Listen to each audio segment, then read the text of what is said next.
Welcome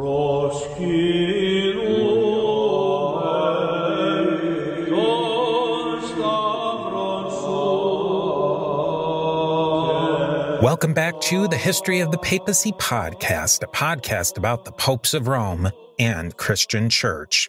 Prepare yourself to step behind the ropes and leave the official tour of the story of the popes and Christianity. I am your host, Steve Guerra, and I thank you for joining me on this journey.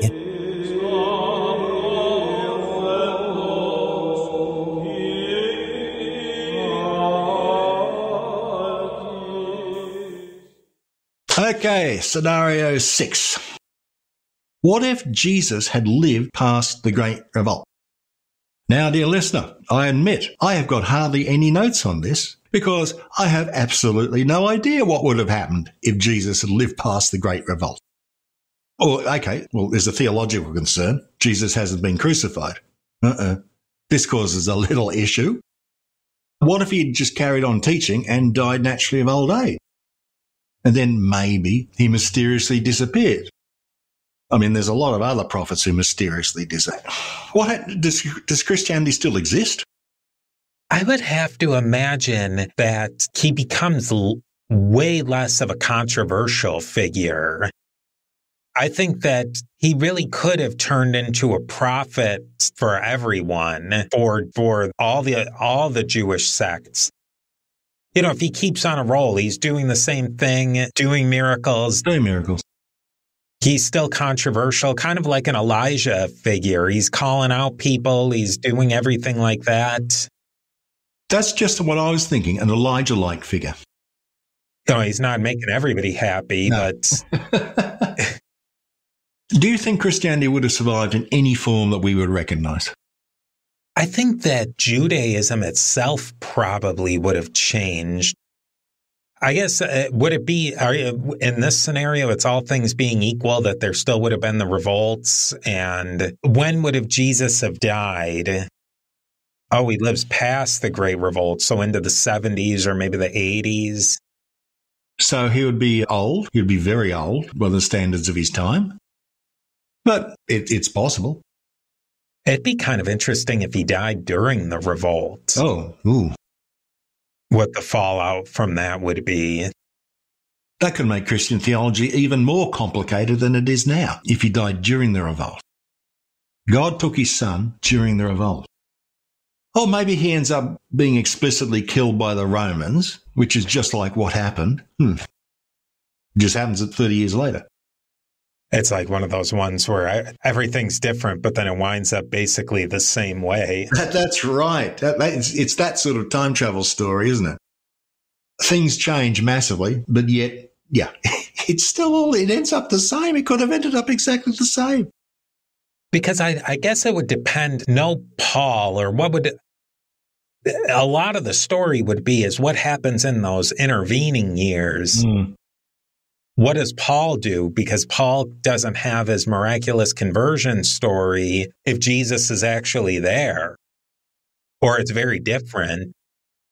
Good point. I mean, in our timeline, Paul is running around and telling the disciples, Jesus appeared to me, so I know just as much about him as you guys do, but my message is independent.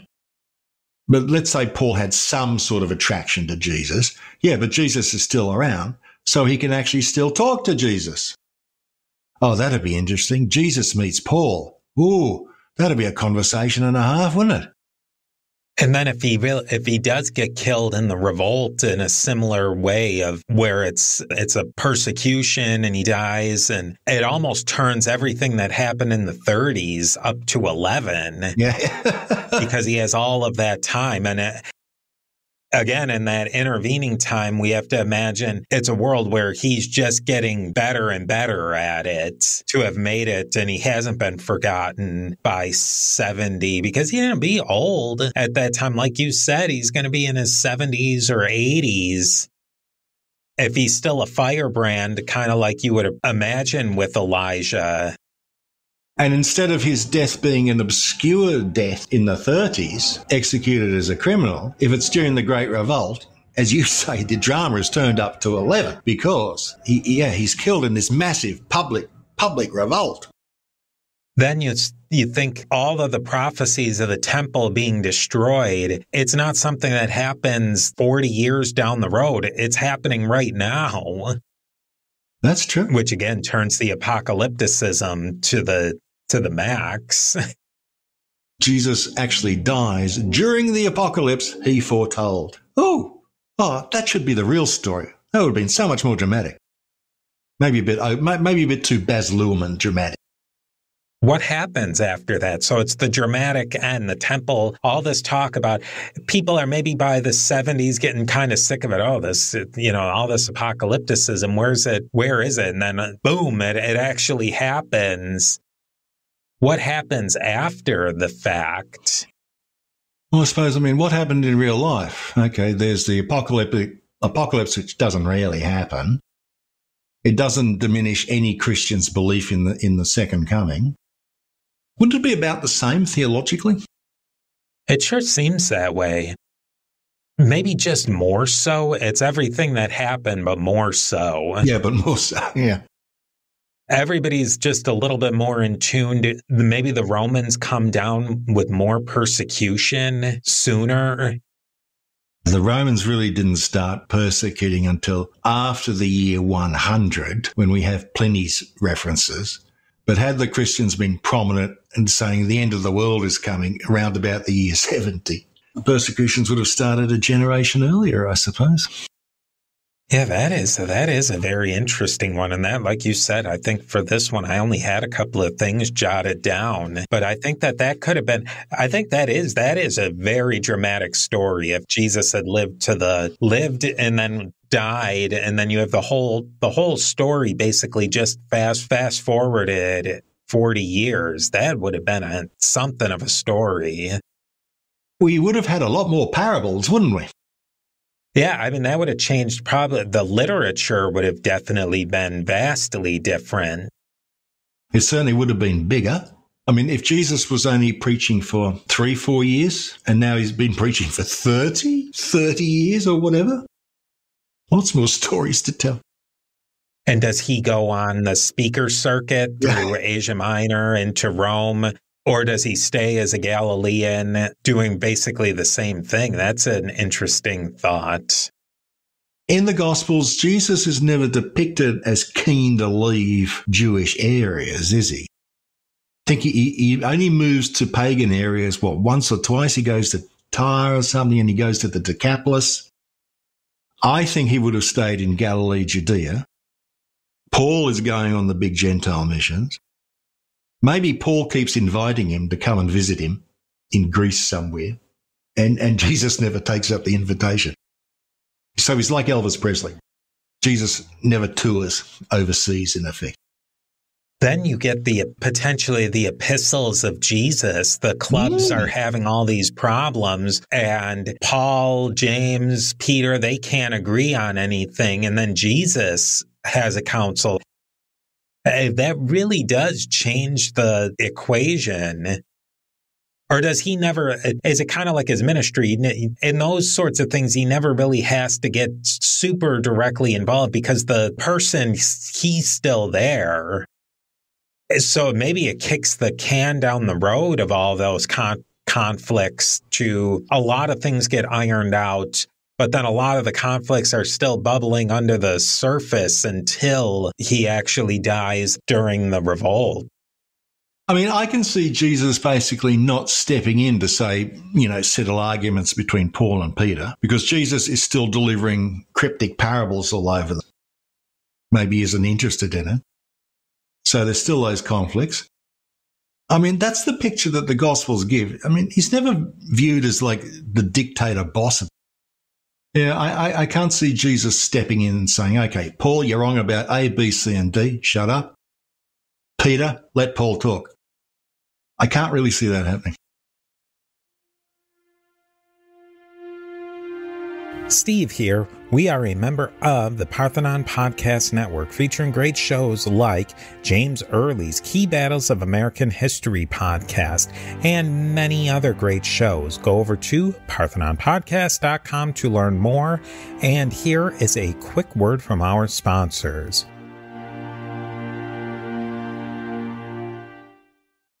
What do you think happens with the Jewish leadership, like the Sanhedrin? Is he always an outsider to that?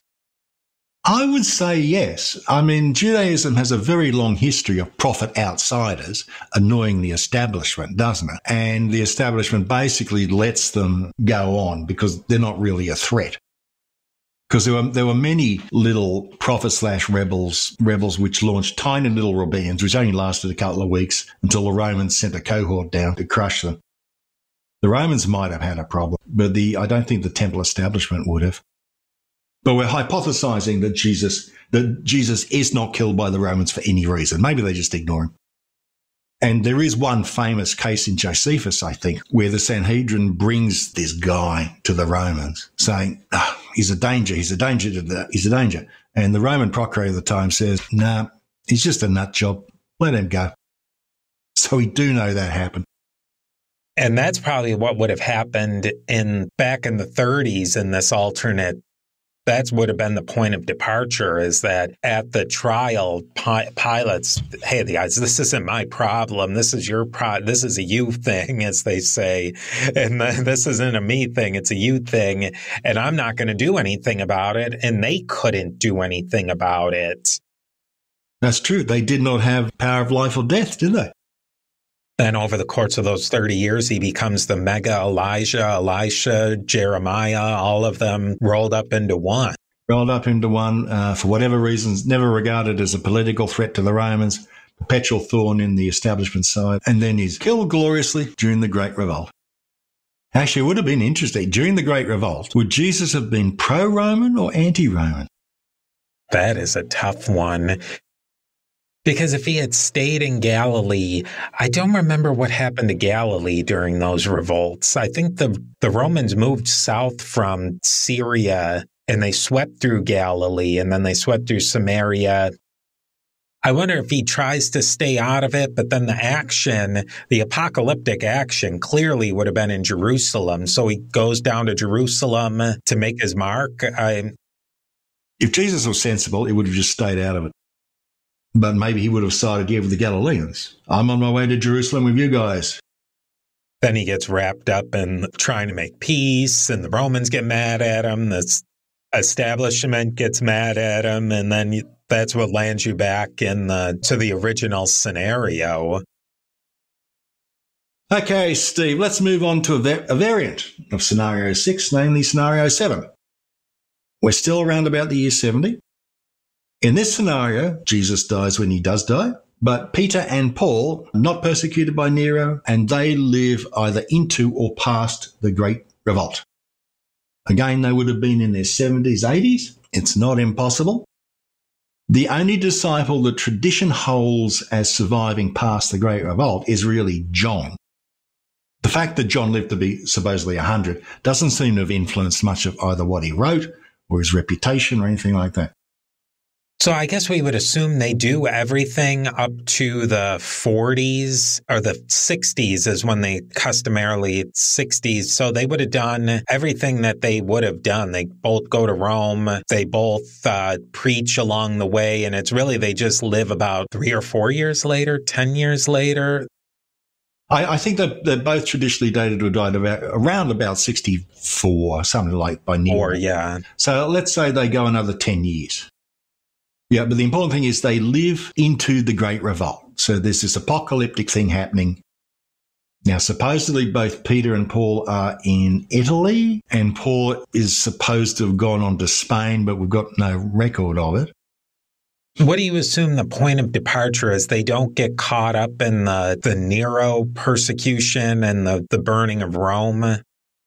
Yeah. The Christians are simply so insignificant, no one's ever heard of them in Rome, so they don't get blamed for anything. They're just another mystery cult. And neither Peter nor Paul attract the attention of the authorities. And like any other sort of priest of Isis or whatever, they're just spreading the word and do so for 10 years longer. I have to think that Paul would have probably have hit the road, so to speak, within that 10 years. I mean, he wrote in the epistle to the Romans that he was going to go to Spain. And I think that he was really hot to trot to go to Spain as soon as possible. Rome was still Peter's thing. It wasn't Paul's stomping ground, really. I mean, Peter was there before him, and so I think that he would have moved on. Maybe Paul sets himself up as the big deal, the apostle to Spain or to France or to North Africa or something. I'd agree with that. I mean, in our timeline, all of Paul's missionary work is in Greece and Asia Minor. If he had another 10 years, he would have loved to travel throughout, Spain and France and North Africa. And of course, he'd be writing letters all the time because this man loved to write. So it would have I think it would have made Christianity even more Pauline than it now. And Paul would have had more time to get his act together, to spread the word, all that sort of thing. And I wonder about the Great Revolt. We know Paul was looking forward to the end, and he thought it would happen soon. Would the start of the revolt have actually cheered Paul up? In his last letters, he does sound a bit, I thought Jesus would be back by now. If he survives to the beginning of the revolt and he says, you see, everything I said is coming true. Jesus is coming back. It's the end of times. Then the question you have to ask yourself is, what does he think after the revolt? If he lives another 10 years, so a couple of years after the revolt, and nothing seems to really change, but that's from our perspective. Maybe he could have written it as, whoa, this is the big deal, and everything has changed now. I think that's what would have happened. I mean, from what I understand, there are two different eschatologies in Paul's writings, and his later ones, he is saying the end of times has already begun. We are in the middle of it, although it's invisible. And I think that just would have reinforced it, I suppose. Peter, I imagine, maybe he would have moved on, maybe to Carthage, or, I mean, Rome is as good of a place to land and career as any place, and he just builds up the clubs there. Then maybe he gets martyred, maybe he doesn't. You think, I mean, if you want rich pickings, you go to Rome, wouldn't you? Maybe Peter would have gone to Rome, and maybe then he would have gone to North Africa, which did have very substantial Jewish populations, while Paul, say, goes to Spain, France. And it probably almost becomes whatever's happening back in Jerusalem. I wouldn't say it becomes a footnote, but it's not as big of I mean, you got to figure that whatever news they're getting is a month old at that time. So that takes a lot of the edge out of things, and it gives you a chance to think about what's going on and craft the narrative. Okay. Anything else you want to say about that one? That's a really good thought experiment, that one. I think we've given our listeners a lot to think about. Oh, wait, do you have a moment? A great way to support the History of the Papacy podcast is by joining us on Patreon at patreon.com/History of the Papacy. Your support on Patreon goes such a long way to help keep the History of the Papacy sustainable and on the air for a long time in the future. There are 4 tiers of support on Patreon: Antioch, Alexandria, Constantinople, and Rome.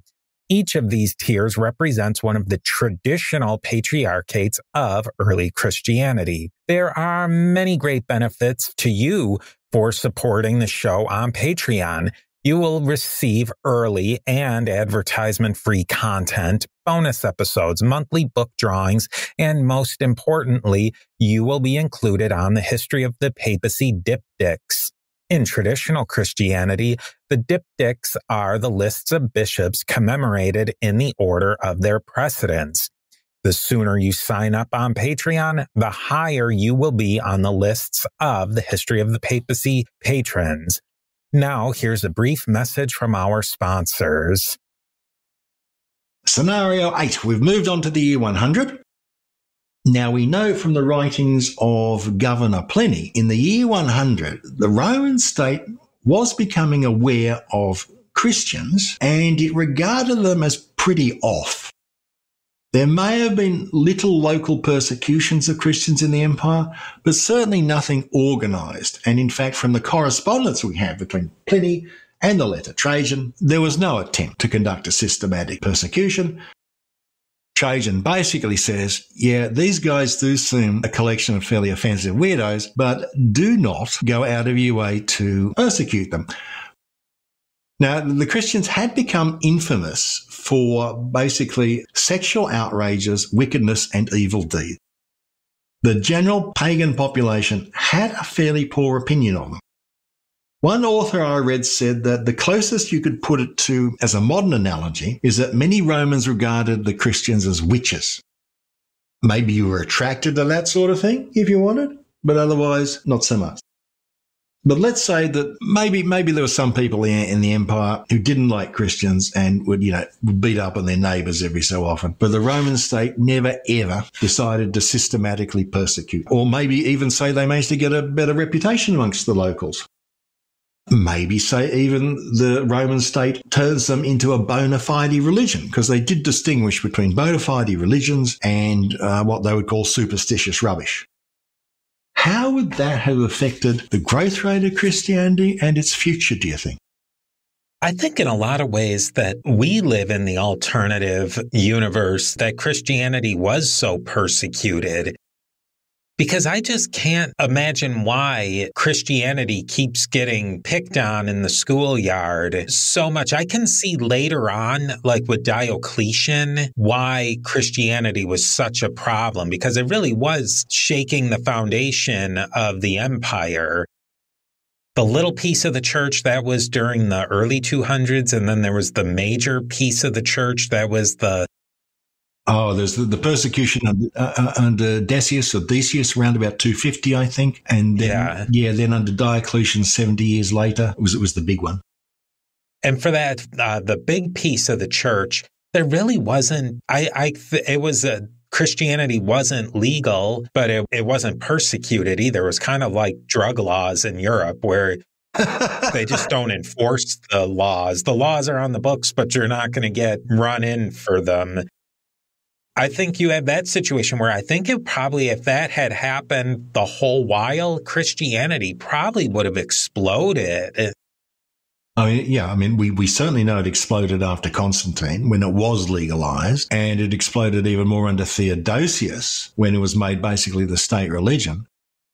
Yeah, maybe the explosion of Christianity would have been accelerated by 100, 150, even 200 years. Especially in the East.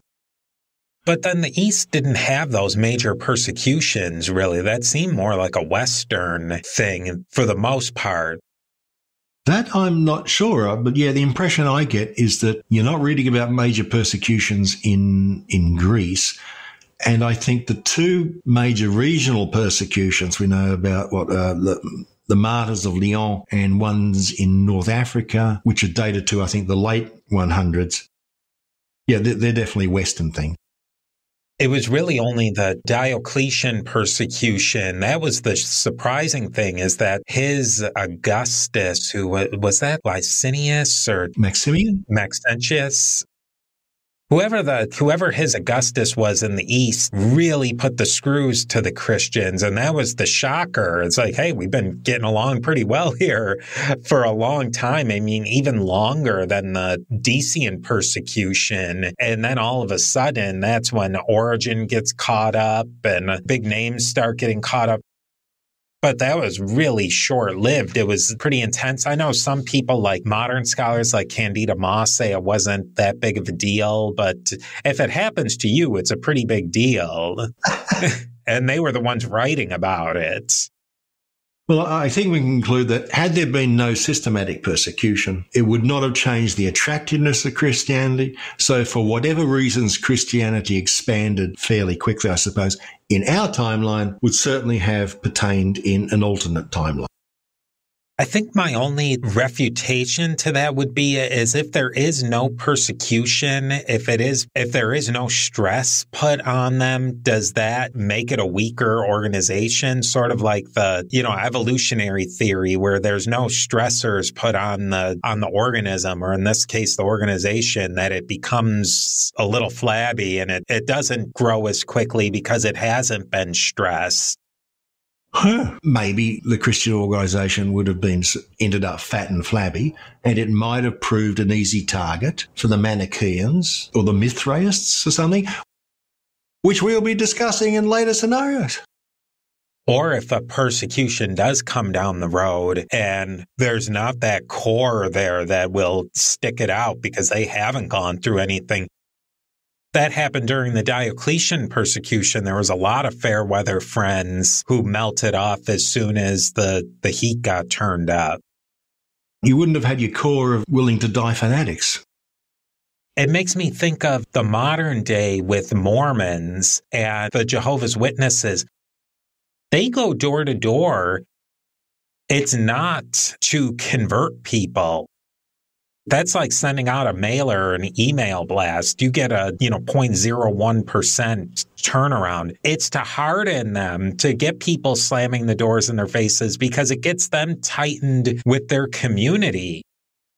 I don't know if that's the official, behind the curtain, that's what they're saying. But Rodney Stark, the author of that book on conversion during this time period of late antiquity, that's his big theory, is that the conversions were all organic. They weren't retail. It wasn't going to a rando and saying, oh, this Christianity thing's really good. Why don't you come visit the church? It happened where the paterfamilias became Christian, and that Christianized an entire, not just the family, a nuclear family like we think of it, the familia, the slaves and the clients and all of that stuff. But then it also toughened the people, the persecutions, just like with today. If a Mormon getting a door slammed in their face isn't persecution as such of getting put on the rack or toasted over coals, but that does create some sort of bond with your fellow religionists, that it's us versus them. Hey, before we go, let us commemorate the Patreon patrons on the history of the papacy diptychs. We have, at the Alexandria level, Roberto, William B., Brian, Christina, Augustus, Judy, and Max. At the Constantinople, we have Dapo, Paul, Justin, Lana, John, Steve, and Sean, all of whom are magnificent. And reaching that ultimate power and prestige, that of the See of Rome, we have Peter the Great, Amma the Great, Geoffrey the Great, Frederick the Great, and Jim the Great. With that, I hope you enjoy this next piece of the mosaic of the history of the popes of Rome and Christian Church.